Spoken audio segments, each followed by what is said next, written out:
Avez-vous déjà ressenti cette frustration brûlante au cœur d'un conflit, où chaque mot échangé semble ajouter de l'huile sur le feu plutôt que de l'éteindre? Les conflits, qu'ils soient personnels, professionnels ou sociaux, sont inévitables dans notre vie quotidienne. Pourtant, ils ont le pouvoir de nous déstabiliser profondément, de troubler notre sérénité et de nuire à nos relations. Comment, alors, pouvons-nous apprendre à gérer ces situations de manière à préserver notre paix intérieure et à cultiver des relations harmonieuses? Cette question, à la fois simple et complexe, est au cœur de notre exploration aujourd'hui.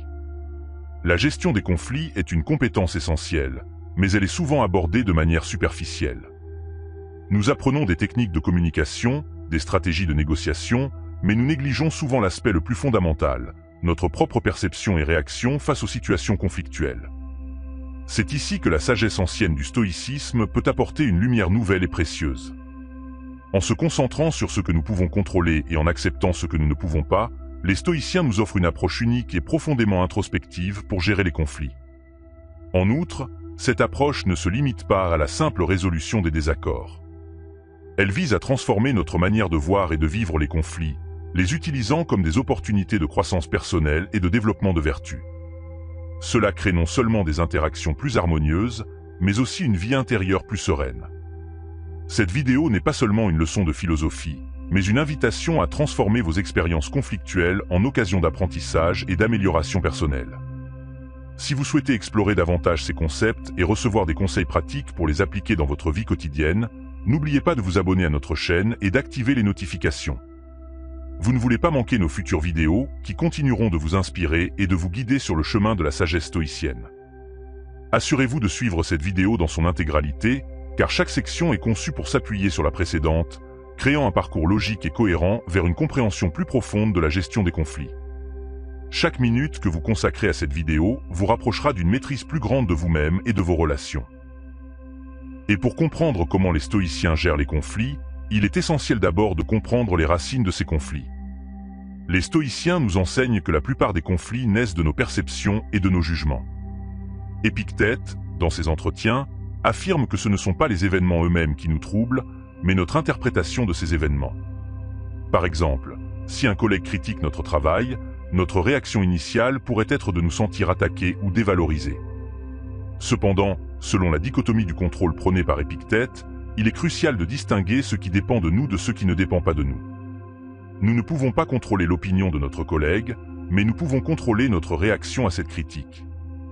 En reconnaissant cette distinction, nous pouvons éviter de nous engager dans des disputes inutiles et concentrer notre énergie sur des actions constructives. C'est la première étape pour gérer efficacement un conflit selon les principes stoïciens. Ensuite, la deuxième étape consiste à développer l'indifférence aux choses indifférentes, c'est-à-dire celles qui ne sont ni bonnes ni mauvaises en elles-mêmes, comme la santé, la richesse ou la réputation. Marc Aurèle, dans ses Pensées pour moi-même, illustre comment il a appliqué ce principe pour gérer les relations politiques tumultueuses de son époque.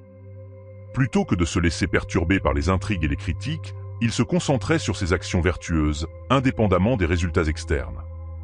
Cette approche nous enseigne à réduire notre susceptibilité aux perturbations émotionnelles. Par exemple, nous pouvons pratiquer l'indifférence en nous rappelant quotidiennement que les opinions des autres ne définissent pas notre valeur intrinsèque. En cultivant cette indifférence, nous apprenons à ne pas réagir de manière excessive aux provocations et à maintenir notre sérénité. Parallèlement, la troisième étape de notre exploration stoïcienne nous conduit à intégrer les vertus stoïciennes dans notre réponse au conflit. Les stoïciens valorisent 4 vertus cardinales: la sagesse, le courage, la justice et la tempérance. Ces vertus peuvent guider notre comportement en situation de conflit. La sagesse nous aide à comprendre la perspective de l'autre partie. Le courage nous pousse à affronter les conflits avec honnêteté. La justice nous rappelle d'agir équitablement. Et la tempérance nous aide à modérer nos émotions. Un exemple historique de l'intégration de ces vertus est celui de Caton le Jeune, qui fit preuve de courage et de justice en s'opposant à César malgré les conséquences personnelles. Pour nous, intégrer ces vertus peut commencer par de petits gestes quotidiens, comme écouter activement lors d'une dispute ou admettre nos erreurs, ce qui nous aidera à résoudre les conflits de manière plus harmonieuse. Ensuite, pour la 4e étape, nous devons maîtriser l'art de la communication stoïcienne. La communication est un élément crucial dans la gestion des conflits. Sénèque, dans ses lettres à Lucilius, insiste sur l'importance de la parole mesurée et réfléchie. Il écrit « Parle si tes mots sont plus forts que le silence, sinon garde le silence ». Pour désamorcer les conflits, il est essentiel de pratiquer une communication non violente et respectueuse. Par exemple, au lieu de réagir impulsivement à une attaque verbale, nous pouvons prendre un moment pour respirer profondément et répondre calmement, en exprimant nos sentiments sans accuser l'autre. Cette approche aide non seulement à réduire la tension immédiate, mais aussi à créer un environnement propice à la résolution pacifique des conflits. La 5e étape nous invite à anticiper les difficultés avec la visualisation négative ou préméditation des mots. Cette technique consiste à imaginer les pires scénarios possibles pour mieux s'y préparer. Cette pratique, utilisée par des stoïciens comme Sénèque, nous permet de renforcer notre résilience. Par exemple, avant une réunion potentiellement conflictuelle, nous pouvons imaginer que la discussion pourrait devenir tendue et nous préparer mentalement à rester calme et rationnel. En anticipant les difficultés, nous réduisons l'impact émotionnel des surprises désagréables et sommes mieux équipés pour gérer les conflits de manière constructive. Cette anticipation n'est pas une forme de pessimisme, mais plutôt une préparation mentale qui nous aide à rester équilibrés et efficaces face aux adversités. Dans la continuité de cette préparation, la 6e étape consiste à transformer les obstacles en opportunités de croissance. Les stoïciens voient chaque obstacle comme une opportunité de croissance personnelle. Marc Aurèle écrivait « Ce qui fait obstacle à l'action avance l'action. Ce qui se dresse en travers de la route devient la route. » Par exemple, Sénèque a transformé son exil en une période de réflexion et de production littéraire prolifique. Cette philosophie nous encourage à voir les conflits non comme des menaces, mais comme des occasions d'apprendre et de nous améliorer. Si nous rencontrons un conflit au travail, nous pouvons le considérer comme une chance de développer nos compétences en négociation ou en gestion du stress.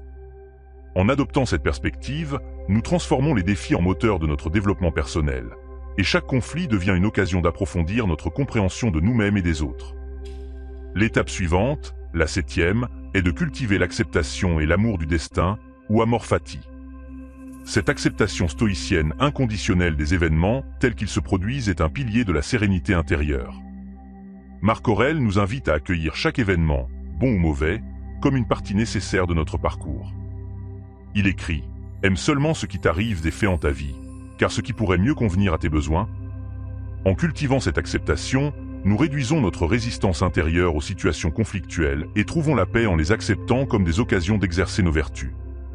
Un exercice pratique pour intégrer l'amor fati dans nos vies est de prendre quelques minutes chaque jour pour réfléchir aux événements du jour et exprimer de la gratitude même pour les défis rencontrés, en reconnaissant leur rôle dans notre croissance. Cela nous aide à aborder chaque conflit avec une attitude positive et ouverte, transformant notre perception des défis en éléments constructifs de notre vie. Enfin, la 8e étape consiste à pratiquer la réflexion et la méditation pour une gestion efficace des conflits. Les stoïciens accordent une grande importance à la méditation et à la réflexion quotidienne. Cette pratique aide à maintenir la sérénité et à préparer l'esprit aux défis. Marc Aurèle passait du temps chaque matin à méditer sur ses actions et ses motivations. Une technique simple est la revue quotidienne. Avant de dormir, repasser les événements de la journée, identifier ce qui a bien fonctionné et ce qui pourrait être amélioré. Cette réflexion régulière renforce notre résilience face aux conflits et nous aide à rester centrés et équilibrés. En intégrant ces moments de méditation dans notre routine, nous développons une meilleure compréhension de nous-mêmes et des autres, facilitant ainsi la gestion des conflits de manière plus sereine et réfléchie. La méditation quotidienne n'est pas seulement un outil de gestion des conflits, mais un moyen de cultiver une vie intérieure riche et équilibrée, où chaque défi est une opportunité de croissance et d'apprentissage. Tout au long de cette vidéo, nous avons exploré comment les principes stoïciens peuvent transformer notre approche des conflits. En intégrant ces enseignements dans notre vie quotidienne, nous pouvons non seulement améliorer nos relations, mais aussi développer une plus grande sérénité intérieure. Comme je vous l'expliquais lorsque nous parlions de la visualisation négative, il est essentiel d'anticiper les difficultés pour mieux y faire face. De même, en cultivant l'amor fati, nous apprenons à accepter chaque événement comme une occasion de croissance. Pour appliquer ces concepts dans votre quotidien, commencez par identifier ce qui dépend de vous et ce qui ne dépend pas de vous. Ensuite, pratiquez l'indifférence aux choses indifférentes pour réduire les réactions émotionnelles excessives. Intégrez les vertus stoïciennes dans votre comportement et maîtrisez l'art de la communication non violente. Anticipez les défis grâce à la visualisation négative et transformez les obstacles en opportunités de croissance. Cultivez l'acceptation et l'amour du destin, et pratiquez la réflexion quotidienne pour rester centré et équilibré. Je vous encourage à réfléchir à la manière dont vous pouvez appliquer ces techniques stoïciennes dans votre propre vie. Quels conflits avez-vous rencontrés récemment et comment pourriez-vous les aborder différemment avec ces enseignements? Partagez vos expériences dans les commentaires et engagez la discussion avec d'autres spectateurs. Le stoïcisme nous offre des outils puissants pour naviguer dans les eaux souvent troubles des relations humaines. En adoptant ces principes, nous pouvons non seulement gérer les conflits de manière plus efficace, mais aussi construire une vie plus épanouissante et équilibrée. Commencez dès aujourd'hui à intégrer ces pratiques dans votre vie quotidienne et observez les transformations qu'elles apportent. Pour aller plus loin dans votre exploration du stoïcisme et recevoir plus de conseils pratiques, n'oubliez pas de vous abonner à notre chaîne et d'activer les notifications. Votre voyage vers une vie plus sage et sereine commence ici, et nous sommes ravis de vous accompagner à chaque étape de ce chemin. Soyez motivés, persévérez, et laissez les principes stoïciens éclairer votre route vers un épanouissement personnel durable et profond.